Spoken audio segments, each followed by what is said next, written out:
क्या आपको पता है कि गोवर्धन पर्वत श्री कृष्ण भगवान ने क्यों उठाया था? अगर नहीं पता तो कोई बात नहीं। आज हम अपने इस चैनल के माध्यम से आपको वह रहस्य बताने जा रहे हैं। वृंदावन की धरती पर वह समय ऐसा था जब जीवन पूरी तरह प्रकृति की गोद में पलता था। गायें, वन, पर्वत, नदी और खेत यही वहाँ के लोगों का संसार थे। लोगों का विश्वास था कि वर्षा के देवता इंद्र ही उनकी समृद्धि और विनाश दोनों के कारण हैं। इसलिए हर वर्ष एक विशेष यज्ञ किया जाता था जिसमें इंद्र की पूजा होती थी। लोग डर से पूजा करते थे, इस आशा में कि इंद्र प्रसन्न होंगे तो अच्छी वर्षा देंगे और यदि क्रोधित हुए तो सब कुछ नष्ट कर देंगे। यह पूजा श्रद्धा से अधिक भय पर आधारित थी। उस समय श्री कृष्ण बाल स्वरूप में थे, किंतु उनका ज्ञान असीम था। उन्होंने देखा कि लोग अपने जीवन के वास्तविक आधार धरती, गोवर्धन पर्वत, गाय और कर्म को भूलकर केवल आकाश की ओर देख रहे हैं। उन्होंने अपने पिता नंद बाबा और ब्रजवासियों से प्रश्न किया कि वे जिस पर्वत से घास, जल और सुरक्षा पाते हैं उसकी उपेक्षा क्यों करते हैं और उस देवता की पूजा क्यों करते हैं जिसे उन्होंने कभी देखा भी नहीं। श्री कृष्ण के प्रश्न सरल थे, लेकिन उनमें गहरी चेतना छिपी थी। उन्होंने कहा कि जो प्रत्यक्ष है, जो जीवन देता है, जो हर दिन साथ रहता है, उसकी सेवा और सम्मान होना चाहिए। प्रकृति ही सच्ची देवता है। गोवर्धन पर्वत न केवल ब्रजवासियों की रक्षा करता था, बल्कि उनकी आजीविका का आधार भी था। श्री कृष्ण ने यह समझाया कि कर्म और प्रकृति का संतुलन ही जीवन है, न कि भय पर आधारित पूजा। नंद बाबा और अन्य ब्रजवासी पहले तो संकोच में पड़े, लेकिन श्री कृष्ण की बातों में सत्य और स्नेह दोनों थे।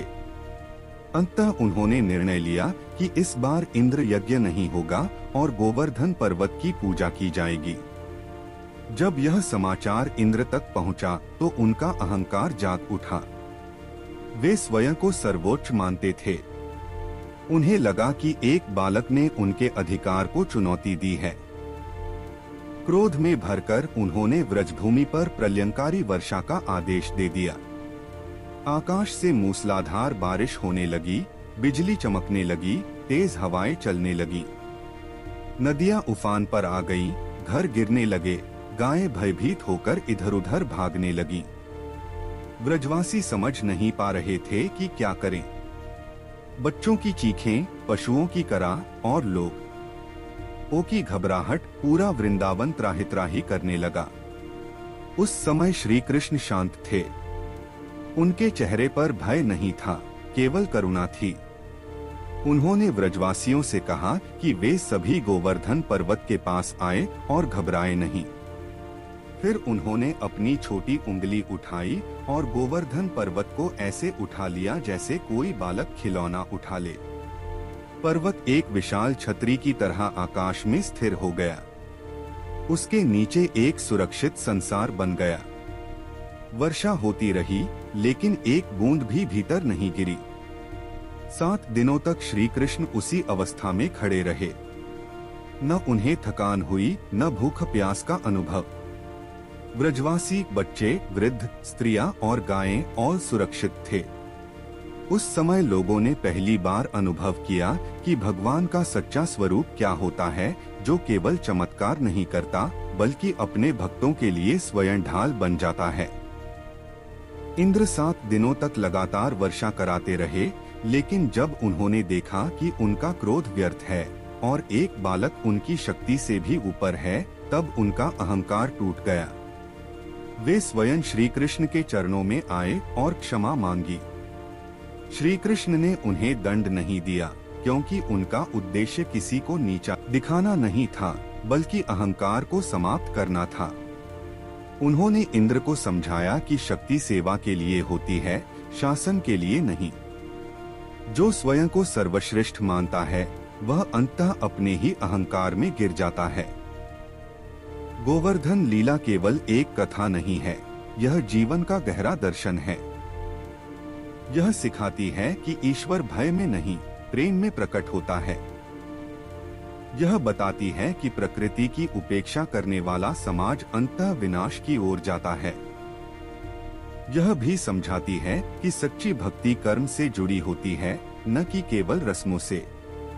श्री कृष्ण ने यह दिखाया कि भगवान दूर आकाश में नहीं, बल्कि अपने भक्तों के बीच खड़े होते हैं, उनकी पीड़ा को अपने कंधों पर उठाकर। गोवर्धन पर्वत का उठाया जाना केवल शारीरिक शक्ति का प्रदर्शन नहीं था, बल्कि यह संदेश था कि जब धर्म संकट में होता है, तब ईश्वर स्वयं उसका भार उठाते हैं। यह लीला बताती है कि अहंकार चाहे कितना भी बड़ा क्यों न हो, प्रेम और करुणा के सामने वह टिक नहीं सकता। वृंदावन के लोगों के लिए वह 7 दिन केवल सुरक्षा के नहीं थे, बल्कि आत्मबोध के दिन थे। उन्होंने जाना कि जिस कृष्ण के साथ वे हंसते खेलते थे, वही संपूर्ण ब्रह्मांड के रक्षक हैं। यह कथा आज भी उतनी ही प्रासंगिक है। जब मनुष्य प्रकृति को चुनौती देता है, जब वह अपने अहंकार में डूब जाता है, तब विनाश आता है। लेकिन जब वह संतुलन, सेवा और विनम्रता को अपनाता है, तब गोवर्धन जैसी छाया उसे बचा लेती है। गोवर्धन लीला हमें यह भी सिखाती है कि ईश्वर सबसे पहले अपने भक्तों की सुरक्षा करते हैं, न कि अपनी महिमा का प्रचार। श्री कृष्ण 7 दिनों तक चुपचाप खड़े रहे, न कोई घोषणा, न कोई गर्व। यही सच्ची दिव्यता है। यह कथा केवल धार्मिक नहीं, बल्कि मानवीय भी है। यह हमें सिखाती है कि जब कोई संकट आए, तो डर के बजाय विश्वास को थामो, क्योंकि जब विश्वास होता है, तब एक छोटी सी उंगली भी पूरे पर्वत का भार उठा सकती है।